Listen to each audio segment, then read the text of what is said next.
Good afternoon and welcome to Bear News. I'm Andrea. Bear News will now be producing shows every Tuesday and Thursday, so look forward to seeing us on your feed. Spotify Wrapped, snowy days, and celebrating the holidays were just some things that happened during our winter break. As we were getting back into the swing of the spring semester, here are some news highlights that have been happening in and around campus. An update about dining services was sent Monday via email to students. Executive Director of Student Affairs, Dr. Jenna Finley, and Director of Dining Services, Megan Johnson, discussed updates coming to the dining halls in the upcoming months. The first major change is that a Starbucks is coming to campus. The Starbucks will be located in Holmes Hall with a full food and drink menu. The Starbucks will be taking over the Gourmet to Go section, which will make Gourmet to Go relocate. Starbucks in Holmes Hall will hopefully be up and running by fall of 2022. Other dining additions coming to campus are at the University Center. Construction for new restaurants in the University Center are starting this semester, and they will hopefully be done by fall of 2022. The dining options will be Bowlful, Empire State Pizza, Crisol Latin Kitchen, and a burger bar and sports lounge. Bowlful will be a build-your-own section for rice, salads, and noodles that have vegetarian, vegan, and gluten-free options. Empire State Pizza is a local company that makes New York-style pizzas at affordable prices. Crisol Latin Kitchen is the student-voted dining option that will give students unique foods to explore. Lastly, the Sports Lounge will offer theme nights where students can gather for trivia nights or even karaoke. Although these upcoming options are not coming until next semester, many of these changes will affect present students. To keep up with more updates around campus, tune in to Bear News Now every Tuesday or Bear Newscast every Thursday. The University of Northern Colorado Board of Trustees gained a new member late last month. Governor Polis appointed UNC alumna Annette Martinez for a 4-year term that will begin this month. Martinez, originally from Windsor, has led a career in human resources and business operations. Her work has often focused on diversity and inclusion and has fostered strong leadership skills that will help her make important decisions about the university's policies and regulations. For more information about the UNC Board of Trustees, visit unco.edu/trustees. Now we go to Hunter with information about UNC basketball. Thank you, Andrea. Students returning to campus this spring will have to wait a bit longer to see some Bears basketball as COVID continues to work through several Big Sky programs. The Bank of Colorado Arena has only hosted one UNC game so far this year as several Big Sky opponents continue to implement postponements and cancellations as the Omicron variant surges. Earlier this month, the women's team announced that their scheduled matchups against Sacramento State and Portland State would be postponed to January 24th and February 7th, respectively. The men's squad faced a similar situation with their game against Northern Arizona being pushed back to February 7th. The men's head coach, Steve Smiley, took to Twitter to encourage the team and its fans with a simple phrase, TGOA, meaning the great ones, adjust. Fans will have to continue to adjust to how COVID impacts Bears hoops, but both teams remain optimistic and excited to bring Bears basketball to the community. And now to Angel with the weather. Thank you, Hunter. The snow is melting around us, and that means we only have a little bit of time before the next cascade of powder and ice. The forecast for this first weekend back at school looks to be comfortable with mostly clear skies and plenty of sunshine, with the temperature staying put around the low to mid 40s. As the sun goes down, the temperature drops to just below 30 and into the mid to low 20s. Martin Luther King Jr. Day brings not just a day off from school in remembrance, but another beautiful sunny day with the high around 49. I may suggest a light jacket or coat this weekend, but no need to bring out the heavy stuff just yet. We now go back to Andrea, who will be discussing the King Soopers strike. More than 8,000 King Soopers employees across Denver, Aurora, and Boulder went on strike early Tuesday morning. The United Food and Commercial Worker Local 7 union has been renegotiating the union workers' contract with Kroger, which is the parent company of many grocery stores across the country. Some include King Soopers, City Market, and Ralph's. On Tuesday, Kroger offered its final deal with the union. The deal included a starting pay of $16 an hour, along with offers of bonuses. The union rejected this offer with a 95% vote, stating that the starting pay would only be 13 cents above the minimum wage in Denver. While wages are important to the employees, they are also looking for health benefits, especially with the rise in COVID cases and hazard pay.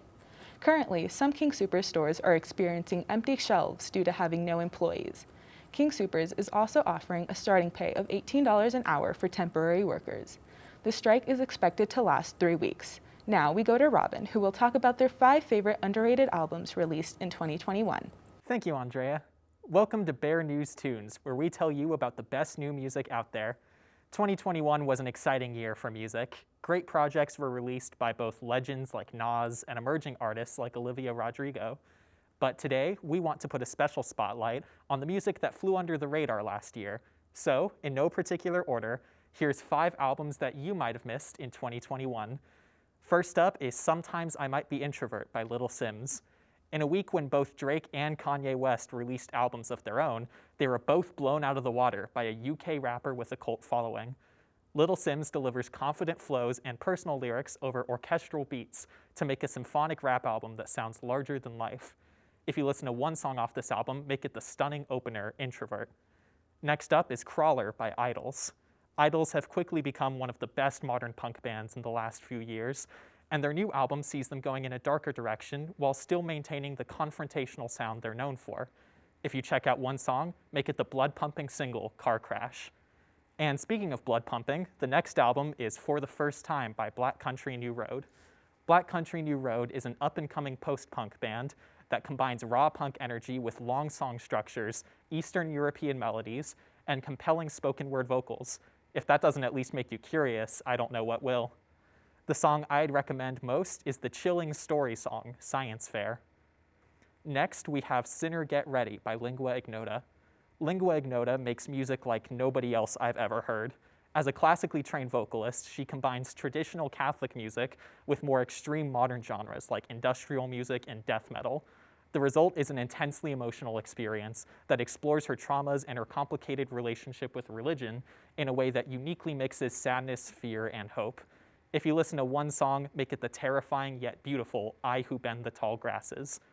And the final album you might have missed in 2021 is By the Time I Get to Phoenix by Injury Reserve. One of Injury Reserve's founding members, Stepa J. Groggs, tragically died in the summer of 2020. The remaining members of the group, rapper Richie with a T and producer Parker Corey, repurposed the album they were working on before Groggs' death into a one-of-a-kind tribute. Groggs' vocals are mixed with new ones added by Richie and a few features, on top of the most jittery, experimental hip-hop beats I heard all year. It's an album that confuses and overwhelms the listener, much like Grief itself tends to. The song I'd recommend most from it is the haunting lead single, Knees. What music do you want to see covered next on Bear News Tunes? Let us know at bearnews98@gmail.com. Back to you, Andrea. Thank you, Robin. Evans City Council elections are in April. Candidates must collect 25 signatures from registered voters on their nomination petition. These petitions must be submitted to the Evans City Clerk Office by 5 p.m. Monday, January 24th. Evans City Council members are required to be a U.S. citizen, at least 18 years of age, free of felony convictions, a registered voter of the City of Evans, a resident of the ward they are running for, and free of any other elected public office position. Positions for mayor, Ward 1, 2, and 3 are open. All registered voters will receive their ballots in the mail on the week of March 14th. Evans municipal elections will be held Tuesday, April 5th. More information can be found on evanscolorado.gov. On Monday morning, a preliminary hearing for former Severance Mayor Donald McLeod began. McLeod was accused of having sexual relations with a 17-year-old male last year. The accusations occurred in April of 2021, and the mayor resigned his position several days after the police were informed about the incident. During this time, DNA tests were taken from both McLeod and the child. The results confirmed McLeod's DNA was found on the minor. On September 9th, Greeley police arrested McLeod on suspicion of patronizing a prostituted child. During the second part of the hearing on Tuesday, 2 witnesses were called to the stand. The defense planned for the 17-year-old to testify, but the court ruled for him not to testify. Judge Vincente Vigil ruled that there is probable cause for a trial and is set to begin May 9th. And that has been just some of the news happening around Greeley. To let us know of other stories you would like us to cover, you can email us at bearnews98@gmail.com, or you can DM us on our Instagram page at bearnewsunco. I have been your anchor, Andrea Grajeda, and we will see you Tuesday.